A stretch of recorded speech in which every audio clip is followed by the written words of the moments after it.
그런데 그 상태에서 반에서 맨날 100점 맞는 누구가 있다라는 거예요. 그랬더니 그래. 그럼 나도 조금 공부 더 해야 될 것 같아, 아빠. 나 공부 뭐 더 할까? 라고 저에게 이야기를 했던 겁니다. 안녕하세요. 빠른 교육이 아닌 바른 교육을 향하는 콩나물쌤입니다. 오늘은 아이가 공부량을 늘려달라고 말하게 만들었던 원칙 10가지 말씀을 드리려고 합니다. 최근에 있었던 일인데요. 저희 아이가 저한테 오더니 아빠 나 공부량을 조금 더 늘려야 될 것 같아. 공부할 거 좀 더 정해주세요. 라고 이렇게 이야기를 하더라고요. 제가 이제 몇 번 말씀드렸는데 저희는 사교육을 하고 있지 않습니다. 아이가 1학년 때 한 두어 달 정도 영어학원 다녀보고 싶어 해서 잠깐 다닌 거, 그리고 태권도 학원 다니는 거 말고는 사교육을 안 하고 있거든요. 저희 집에서만 하고 있는데 아이가 집에서 하는 공부량을 늘려달라고 한 거였죠. 그래서 어떻게 하면 이렇게 아이가 스스로 공부량을 늘려달라고 하게 될까요? 저는 이제 자녀 교육을 하면서 뭐 여러 가지가 있겠지만 한 10가지 정도의 원칙을 중심으로 생각을 했거든요. 그렇게 지도를 하다 보니까 아이가 공부 좀 더 하겠다 스스로 이야기하더라고요. 그래서 이번 영상에서는 이 10가지 원칙에 대해서 설명 나눠드리도록 하겠습니다. 네, 콩나물쌤 채널의 전체 영상과 함께 보면 좋을 영상 아래 고정 댓글에서 확인해 보시고요. 좋아요, 구독하기, SNS 공유까지 더 좋은 영상을 만드는데 큰 힘이 됩니다.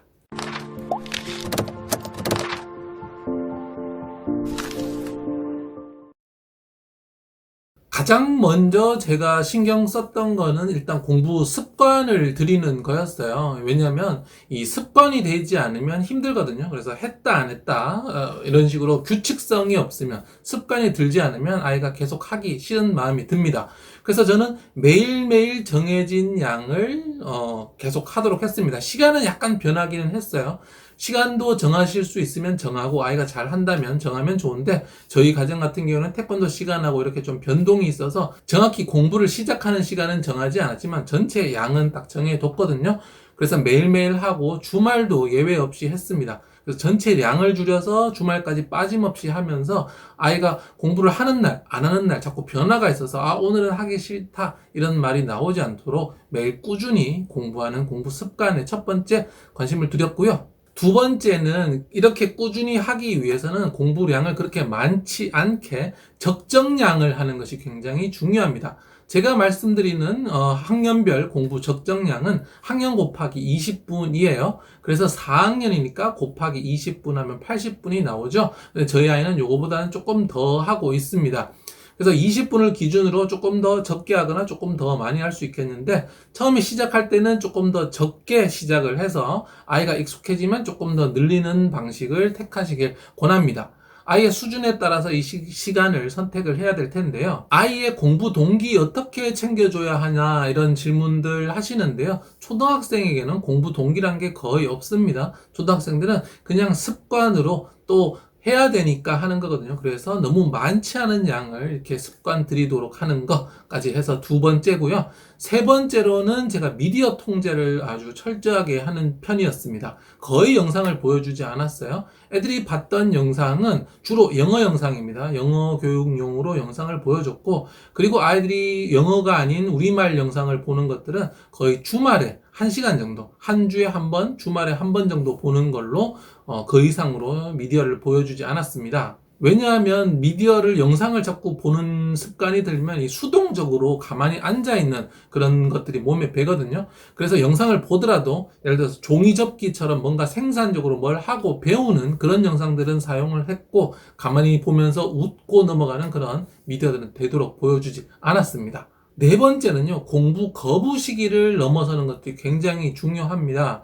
아이들이 공부하기 싫다라고 하는 시기 다 있습니다. 정말 공부 재밌어요, 이렇게 이야기하는 아이들 많지 않아요. 잘 없어요. 그래서 시작을 할 때 누구나 이렇게 시작을 하지만 하다 보면 힘들어서 다 공부 나 안 할래, 하기 싫어, 우는 그런 시기도 있습니다. 저희 첫째 딸, 둘째 딸 모두 다 공부가 힘들다라고 저에게 하소연하고 그런 경우들도 분명히 있었습니다.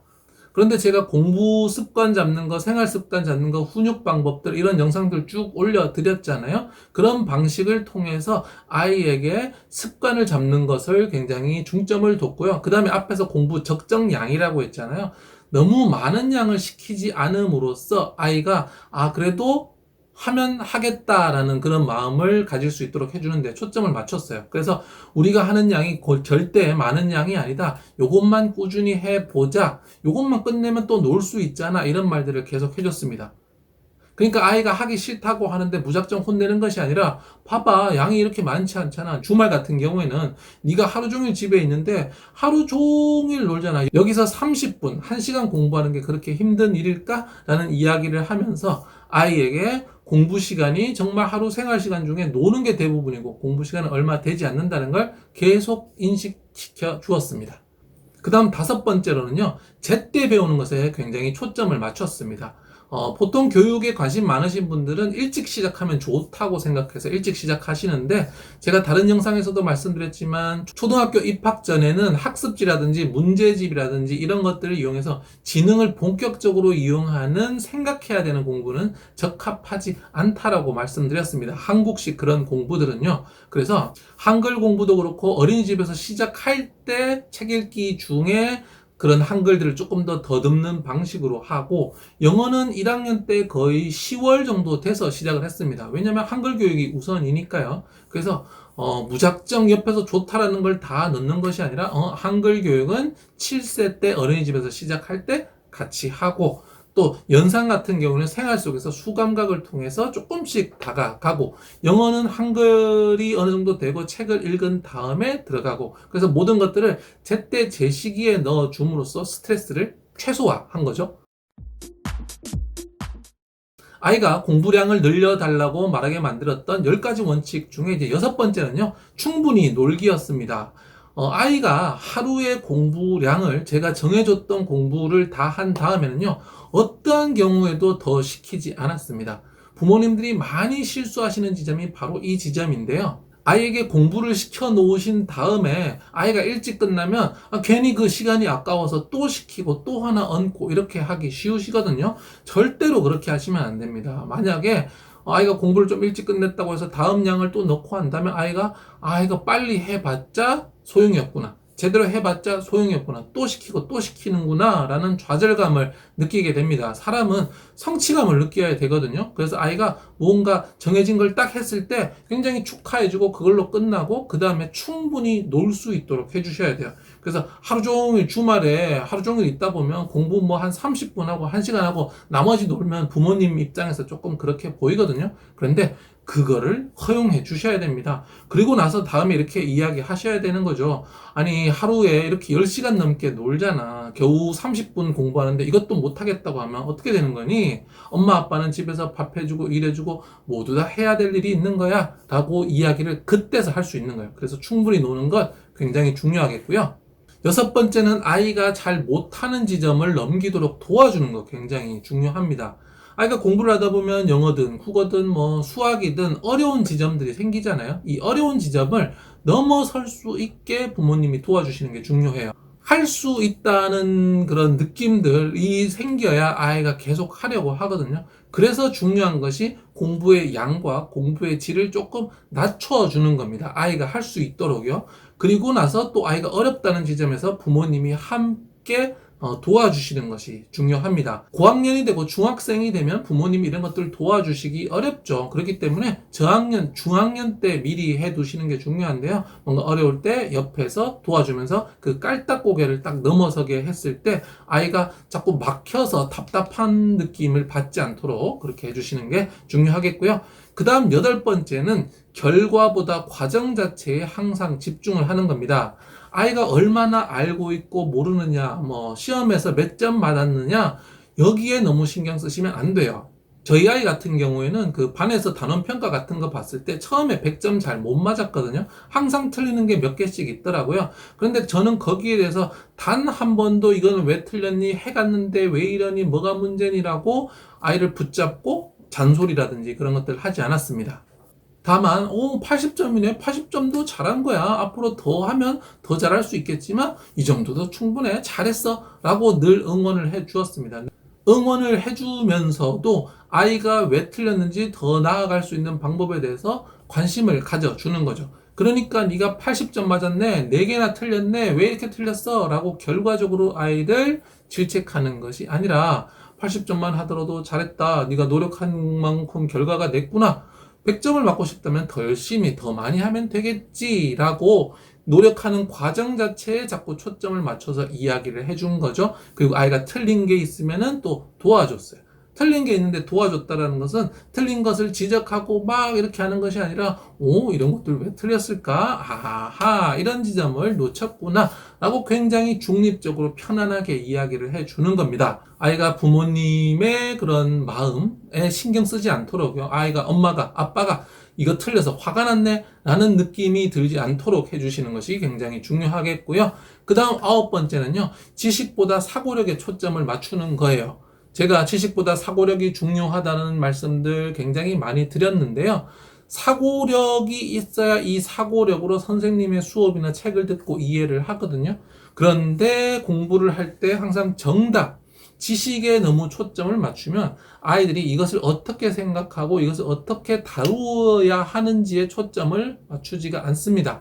그래서 정답이 무엇이다 라고 묻지 않고 항상 정답이 이거라고 하는데 왜 그럴까? 정답이 무엇일까? 라는 식으로 질문이 다른 거죠. 그러니까 정답을 정확하게 딱 묻는 것이 아니라 왜 그런지 생각하도록 항상 만들어주는 거예요. 이거 원리가 뭘까? 무슨 일 때문에 이건 이렇게 될까? 라는 식으로요. 그래서 아이로 하여금 항상 고민하고 생각하는 그런 습관들을 만들어준 것이 아이가 공부를 좀 의미 있고 재미있게 하는데 도움이 된 것 같아요. 그리고 마지막 10번째는 바로 이제 공부 동기를 자극하는 겁니다. 제가 인스타에서도 말씀드렸고 방금 앞에서도 말씀드렸다시피 초등학생에게는 공부 동기라는 것이 거의 없습니다. 이 공부 동기라는 것은 사춘기가 지나면서 자기 인생에 대해서 좀 바라볼 때 생기거든요.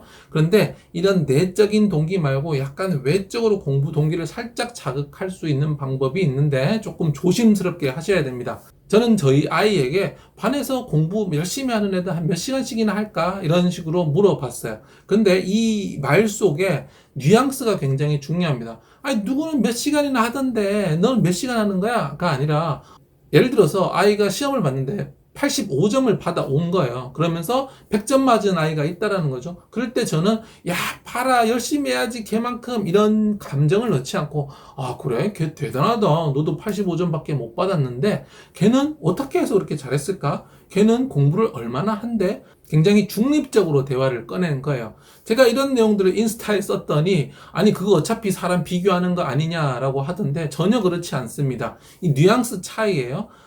부모님이 여기다 스트레스를 담고 아이를 은근히 비하함으로써 자기의 짜증과 분노와 불안과 이런 것들을 담으면 비교가 되는 거고요. 그런 것이 아니라 굉장히 클린한 마음 상태에서 그래? 걔 되게 잘하네? 걔 공부 얼마나 한대? 몇 시간이나 한대? 라고 굉장히 편안하게 이야기해 주는 거죠. 그러니까 비교하려는 의도가 전혀 없는 거예요. 비교하려는 의도가 있게 말을 하면은 당연히 비교가 되는데 비교하려는 의도가 없이 배우려는 의도로 이야기를 하시면 됩니다. 그래서 그랬더니 걔는 학원 뭐도 다니고 공부를 하루에 뭐 몇 시간 한대 이렇게 이야기를 하더라고요. 그래서 굉장히 역시 공부 잘하는 아이들은 공부 많이 하는구나 라고 이야기를 하고 넘어갔습니다. 근데 이런 일들이 몇 번 있다 보니까 아이가 이 앞에서부터 모두가 쌓여온 거죠. 공부 습관은 들어있고 공부가 그렇게 힘들지는 않고 그래도 자기가 충분히 논다는 생각도 있고 못할 때는 엄마 아빠가 도와줘서 살짝 넘어가는 그런 경험들도 있으니까 공부에 대한 스트레스가 크지 않은 상태거든요. 그런데 그 상태에서 반에서 맨날 100점 맞는 누구가 있다라는 거예요. 그랬더니 그래 그럼 나도 조금 공부 더 해야 될 것 같아 아빠. 나 공부 뭐 더 할까? 라고 저에게 이야기를 했던 겁니다. 옛말에 말을 물가에 끌고 갈 수는 있지만 물을 먹일 수는 없다 이런 이야기 있거든요. 아이를 책상에 앉혀 놓을 수는 있지만 공부를 하게 할 수는 없어요. 결국에는 이 모든 것들이 아이 내면에서 올라와야 합니다. 제가 200개 넘는 영상을 통해서 그리고 인스타에서 계속 드리는 그런 통찰을 통해서 이 길을 따라오신다면 아이가 정말 제대로 된 마음으로 내가 공부를 좀 해봐야 되겠다 이런 마음들 가질 수 있거든요. 오늘 말씀드렸던 10가지 요소들을 잘 한번 생각해 보시고요. 내가 놓치고 있는 것은 무엇인가 한번 반성해 보시고 오늘부터 또 바꿔보시면 어떨까 합니다. 네, 콩나물쌤 채널의 전체 영상과 함께 보면 좋을 영상 아래 고정 댓글에서 확인해 보시고요. 좋아요, 구독하기, SNS 공유까지 더 좋은 영상을 만드는 데 큰 힘이 됩니다. 감사합니다.